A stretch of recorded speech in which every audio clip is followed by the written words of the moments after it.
계속해서 예수님께서 무리들을 가르치고 계시는데 오늘 우리가 읽은 본문은 특별히 제자의 길, 제자도에 대한 말씀을 하십니다.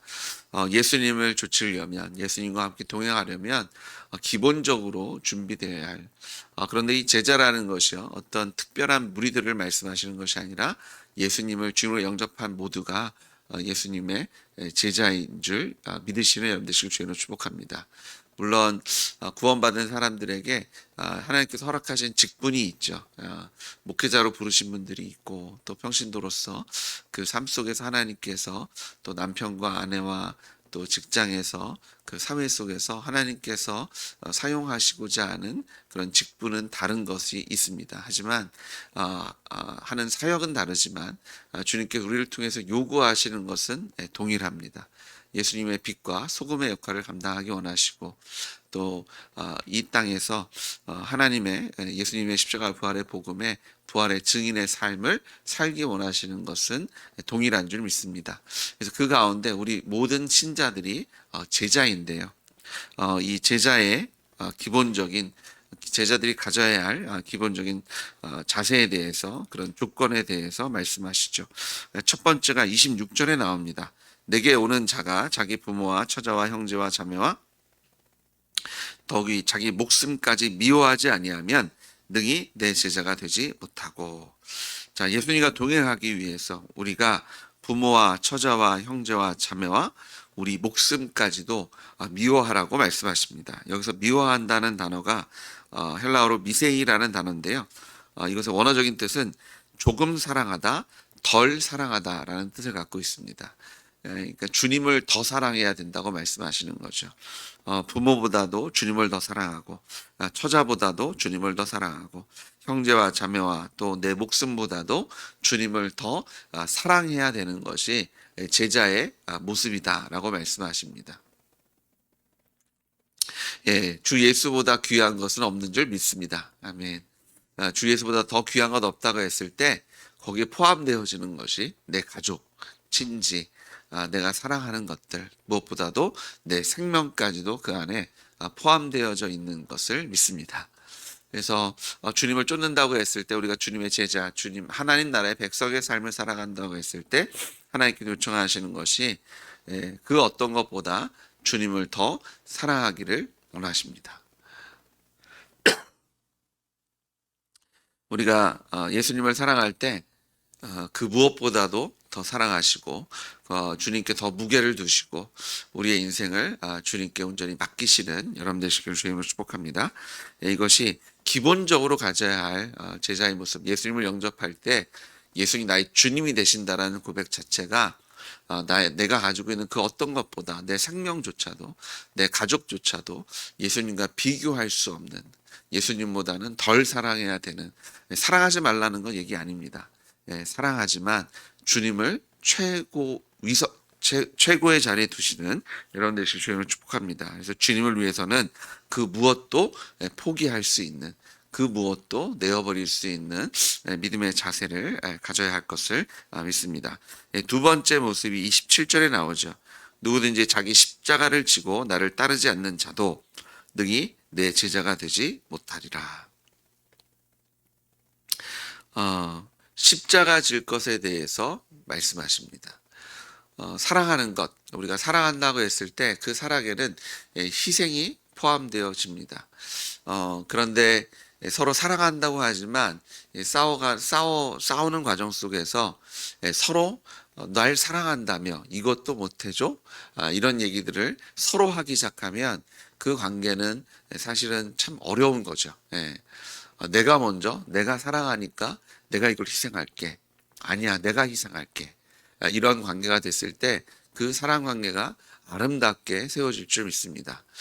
예수님께서 우리에게 십자가 지기를 원하십니다. 그런데 예수님은 뒷짐지고 십자가 앞에다 던져 놓으시고 얼마나 잘 짓나 보자라는 게 아니시잖아요. 하나님 우리를 사랑하셨는데 어떻게 사랑하셨어요? 먼저 사랑해 주셨습니다. 먼저 십자가 지셨습니다. 그리고 나서 우리에게 십자가 질 것을 요청하고 계시죠. 하나님께서 우리를 사랑하셔서 이렇게 희생하셨으니 이제 우리도 하나님을 위해서 헌신하고 희생하는 것이 마땅하고 당연한 줄 믿습니다. 이것이 율법적인 것이 아니라 책임이 아니라 이 사랑의 관계 속에서 우리가 사랑하기 때문에 당연히 져야 할 그런 십자가이며 희생이며 헌신이며 사랑인 것을 믿습니다. 골로새서 1장 24절에 보시면 이 골로새 교회를 향해서 이렇게 얘기합니다. 나는 이제 너희를 위하여 받은 괴로움을 기뻐하고 그리스도의 남은 고난을 그의 몸된 교회를 위하여 내 육체에 세우노라. 그리스도의 남은 고난, 십자가의 또 다른 표현입니다. 주님께서 지신 십자가가 있고요. 또 내가 져야 할 십자가가 있습니다. 주님께서 고난을 당하셨을 때 주님이 당하셔야 할 고난은 다 당하셨습니다. 근데 우리가 그 고난에 동참해야 할, 우리가 져야 할 고난과 십자가가 있다라고 말씀하고 계십니다. 그런데 이 고난과 십자가는 무엇을 위해서 지라고 말씀하시냐면 예수님의 몸된 교회를 위하여 내 육체에 채운다라고 고백하고 있습니다. 예수님께서 왜 십자가 지셨습니까? 우리에게 생명을 주기 위해서, 교회를 세우기 위해서 십자가를 지셨고 부활하셔서 우리의 주와 하나님이 되어주신 줄 믿습니다. 우리의 머리가 되어주셨죠. 그래서 예수님께서 지신 십자가는 교회를 위해서, 생명을 주시기 위해서 지셨습니다. 그럼 우리가 무엇을 위해서 십자가 져야 되겠어요? 예수님께서 그리스도의 남은 고난은요, 동일하게 교회를 위하여, 복음을 위하여, 하나님의 나라를 위해서 져야 하는 십자가인 줄 믿습니다. 근데 때때로요, 내가 십자가 진다고 얘기하는데 주님께서 그리스도의 남은 고난이 아니라 내가 만들어둔 내 십자가를 지면서 이것이 마치 예수님을 위해서 지는 십자가인 것처럼 착각하는 분들이 있습니다. 수고하고 무거운 짐진 자들아 다 내게로 오라고 하셨죠. 그래서 뭐라고 말씀하셨습니까? 예수님의 짐을 지자, 함께 짊어지자라고 말씀하셨습니다. 그러니까 우리가 져야 하는 짐은요, 이제 내 짐이 아니라 주님을 위한 짐, 주님께서 우리를 위해서 남겨놓으신 교회를 세우기 위해서 복음으로 생명을 주는 십자가 지시는 여러분 되시길 주님으로 축복합니다. 그냥 무조건 힘들고 어렵고 내가 어떤 희생을 한다고 해서 그게 다 십자가가 아닙니다. 네. 이 십자가 진다는 표현을요, 교회에서만 쓰는 게 아닙니다. 세상에서도 내가 어떤 다른 사람들이 이렇게 함께 사는 사회 속에서 내가 좀 희생하고 내가 조금 어려움을 당하면 십자가 진다는 표현을 합니다. 그런데 그 십자가는 성경에서 얘기하는 십자가가 아닙니다. 주님께서 십자가 지신 이유, 교회를 세우기 위해서. 우리가 어제 그렇게 좀 갑자기 여름이 돼서 더운 날씨 속에서 오랜만에 많이 걸으셨을 거예요. 이렇게 걸어 다니면서 낯선 사람들에게 복음을 전한 이유가 예수님의 그리스도의 남은 고난을 함께 짊어진 값진 시간이었는 줄 믿습니다. 사실 새벽 예배 나오시고요, 또 가정을 아름답게 꾸리시고 또 헌신하시고 또 목장을 위해서 기도하시고 중보하는 그 모든 것이 그리스도의 남은 고난에 동참하는 것인 줄 믿습니다. 영혼을 위하여, 교회를 위하여, 하나님의 나라를 위해서 수고하실 때 예수님께서 십자가 지셨을 때 예수님이 부활에 동참하셨고 하나님의 영광의 자리에 하나님께서 세우셨던 것처럼 우리도 하나님께서 그 하나님의 영광의 자리에 동참케 하시고 부활의 영광으로 우리의 삶을 채워주실 줄 믿습니다. 그런데 그 하나님의 영광에 동참기 위하여 주님과 함께 그 길을 가기 위해서 우리가 당연히 해야 되는 게 뭐냐면 십자가를 지는 겁니다. 그리스도의 남은 고난에 기쁨으로 동참하시는 여러분 되시길 주님으로 축복합니다. 기쁨으로 동참하십시오. 부활의 영광이 우리를 기다리고 있고요, 하나님께서 기뻐하시며 이것이 죽음의 길이 아니라 손해보는 길이 아니라 생명의 길이며 또 하나님의 능력과 영광의 길인 것을 믿으시는 여러분 되시길 주님으로 축복합니다.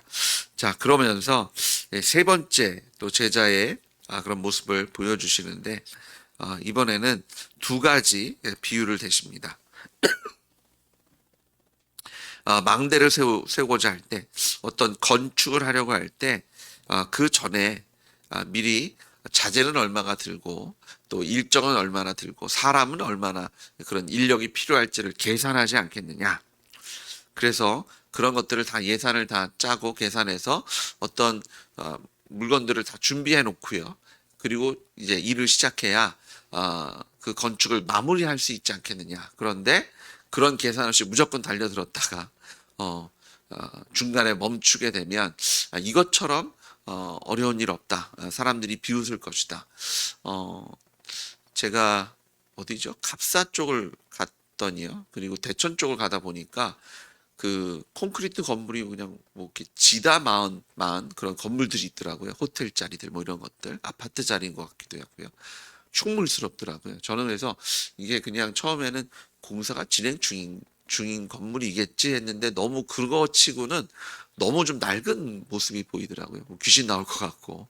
갔더니 어떤 이유 때문에 부도가 나거나 이런 것 때문에 중단된 지 10년, 20년이 된 그런 건축물들이 있더라고요. 근데 이거 손을 못 댄다고 하더라고요. 밀어버리자니 또 돈이 사실 예산 어떤 그 이익이 안 되니까 이러지도 못하고 저러지도 못하고 그것처럼 흉측한 것이 없다. 또 두 번째 예도요. 전쟁에 나가기 전에 1만 명의 군사를 가지고 2만 명을 거느리고 오는 적군과 싸워서 승산이 있겠느냐. 만약 승산이 없으면 빨리 사신을 보내서 화친을 맺든 아니면 다른 나라에게 도움의 손길을 구해서 좀 연합군을 구성하든 이렇게 해야 되지 않겠느냐. 그러면서 이와 같이 33절에 보니까 너희 중에 누구든지 자기의 모든 소유를 버리지 아니하면 능히 내 제자가 되지 못하겠다. 소유를 버리는 것이 그만큼 중요한 것을 우리가 보게 됩니다. 예를 드실 만큼 이것 준비 없이는 온전한 제자의 모습으로 살아갈 수 없다. 근데 그것이 소유를 버리는 겁니다. 근데 소유를 버리는 것은요, 다른 얘기로 하면 내 주권을 버리는 겁니다. 팔복 중에 하나가 가난한 자죠. 가난한 자는 복이 있다고 말씀하십니다. 이 세상에서 가장 가난한 사람은 누구예요? 무소유한 사람입니다. 아무것도 소유한 것이 없는 사람. 거지죠. 근데 마음이 가난한 것. 내가 나의 주인이 되지 않고요. 내 마음의 주인이 예수인 사람들이 마음이 가난한 사람들입니다. 근데 그런 가난한 자들을 하나님께서 축복하셔서 천국을 보게 하시고 하늘의 복을 누리게 하시는 줄 믿습니다. 오히려 배를 부르게 하시고 나만 배부른 것이 아니라 많은 사람들의 배를 채워줄 수 있는 능력의 삶으로 채워주실 줄 믿습니다. 그래서 저희가 제자가 될 때 가장 중심적으로 이것이 되지 않으면 갈 수가 없어요. 흉내 정도는 낼 수 있을지 모르지만 결국은 버려질 수밖에 없다고 얘기하십니다. 소금이 좋은 것이나 소금도 만일 그 맛을 잃으면 무엇으로 짜게 하리요. 이 팔레스타인 지역에서 만들어지는 소금은 이 사해의 소금물을 증발시켜서 만드는 건데요. 이 사해의 물에는 이 소금기 외에 여러 가지 그런 미네랄 그런 그 성분들이 많아서 이 사해의 물을 소금물로 만들면 소금뿐만 아니라 그런 광로석, 찌꺼기가 같이 있다고 합니다. 그래서 이 처음에 나오는 것은 순수한 소금이 나오고요. 그리고 그 나머진 찌꺼기에 소금기는 있지만 다른 그런 그 광석이 함께 포함되어 있는 물질이 포함되어져 있다고 합니다. 그런데 그 소금을 정제하는 과정 속에서 이제 그런 다른 광석과 함께 섞여져 있는 소금도 함께 나오는데요. 그런 소금의 문제는 뭐냐면 소금기가 날아가 버리면 이제는 찌꺼기만 남는답니다. 그러니까 이제 돌이고 소금 같아 보이지만 소금기는 날아가면 이제 소금이 아닌 다른 광석들이 그러면 이제 그거는 소금이 아닌 거잖아요. 그럼 버릴 수밖에 없는. 그래서 그 맛을 잃으면 버릴 수밖에 없는. 그러니까 저희가 이 주권을 바꾸지 않으면 우리가 주님 안에서 마음이 가난해지지 않으면 예수님께서 우리의 주인이 되지 않으시면 사실은 이게 불가능한 갈 수 없는, 쫓을 수 없는, 그리고 흉내는 낼 수 있지만 결국은 그 우리가 흉내내던 그런 소금기가 사라지면 사실 그 본질은 남은 찌꺼기잖아요. 예, 그것은 어디 쓸데없어서 버려질 수밖에 없는. 그래서 가장 우리가 예수님을 좇는 가장 기본이 되고 가장 신경 써야 할 것이 우리 마음의 주인이 누구신가입니다. 그리고 우리가 흉내만 낸다면 그것은 맛을 잃은 소금처럼 결국 그 소금기가 사라지면 버려질 수밖에 없는 아무런 가치가 없는, 사실은 그것이 소금기를 가지고 있다고 할지라도 사실은 우리가 음식을 만들 때나 정말 사용해야 될 때 정결한 소금은 아니잖아요. 이 소금이요, 사실은 제사 드릴 때도 사용되었고요. 같이 제물을 태울 때 소금을 같이 태우기도 했고요. 그리고 여러 가지 촉매를 사용하는 것들로 많이 사용되어졌던 것들을 보게 됩니다. 그런데 그때 사용되는 소금은 이런 찌꺼기가 함께 있는 소금이 아닐 거잖아요.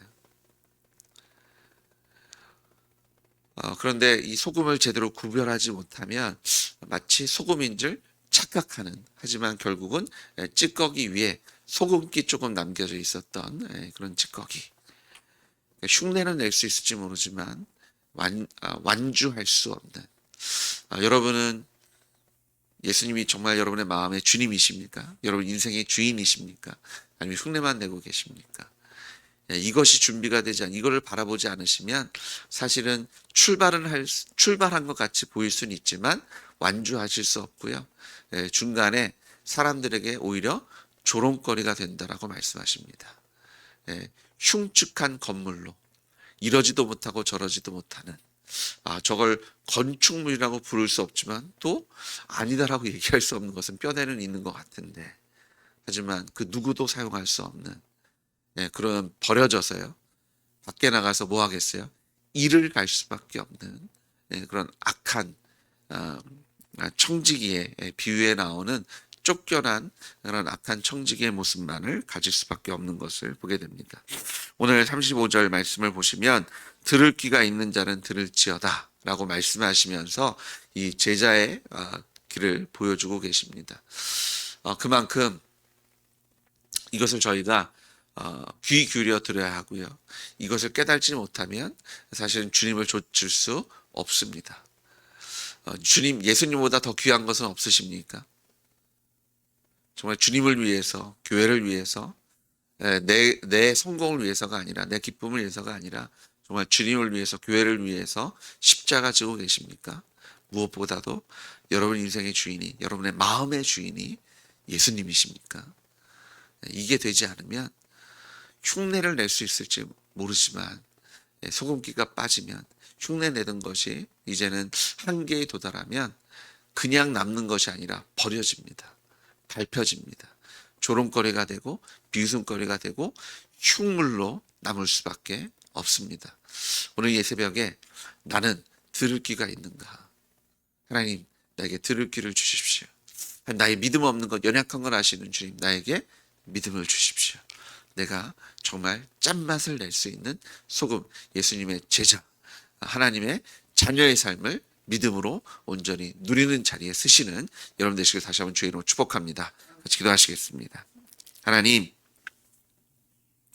우리를 소금 흉내내는 광물의 찌꺼기가 아니라 정결한 소금으로 구별하시고 우리를 하나님의 자녀와 하나님 나라의 백성과 하나님은 나라의 일꾼으로 세워주시니 감사를 드립니다. 나의 마음의 주인, 내 인생의 주인은 예수님이십니다. 우리가 이것부터 먼저 점검하고 이제는 주님보다 더 귀한 것 없습니다. 주님을 가장 사랑하고 또 주님께서 우리를 위해서 남겨놓으신 이 십자가 지는 고난에 동참하겠습니다. 내 인생의 목적이 나의 기쁨과 나의 성공이 아니라 복음이고 교회이며 하나님의 나라임을 이 새벽에 선포합니다. 하나님, 우리의 수고와 헌신을 통해서 교회가 세워지게 하시고 복음의 능력이 드러나게 하셔서 구원받는 사람들로 채워주시고 아버지, 이 땅이 하나님의 공의와 정의로 충만하게 채워지는 그 부흥의 역사를 주님 우리의 고난, 우리의 십자가 지는 것을 통해서 이 땅에 주실 줄 믿습니다.